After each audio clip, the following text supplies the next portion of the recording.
AP B Ed, డిఈడీ చేసిన ఛాత్రోపాధ్యాయులకి శుభవార్త. ఆంధ్రప్రదేశ్లో వచ్చే విద్యా సంవత్సరం పాఠశాలలు తెరిచే నాటికి మెగా డిఎస్సి ద్వారా 16,384 టీచర్ పోస్టుల భర్తీ చేయనున్నట్లు ఆ రాష్ట్ర ముఖ్యమంత్రి చంద్రబాబు నాయుడు అసెంబ్లీలో వెల్లడించారు.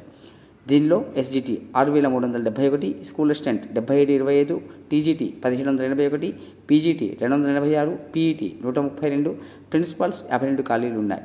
జిల్లాల వారీగా ఖాళీల వివరాలు పరిశీలిస్తే శ్రీకాకుళం 543, విజయనగరం 583, విశాఖపట్నం 1134, తూర్పుగోదావరి 1346, పశ్చిమ గోదావరి 1067, కృష్ణా 1213, గుంటూరు 1159, ప్రకాశం 600, పొట్టి శ్రీరాములు నెల్లూరు 673, చిత్తూరు 1478, వైఎస్ఆర్ కడప 709, అనంతపురం 811, కర్నూలు 2678 ఖాళీలతో పాటు గురుకుల, మోడల్ స్కూల్స్, బీసీ గిరిజన పాఠశాలలో 2281 ఖాళీలు ఉన్నాయి.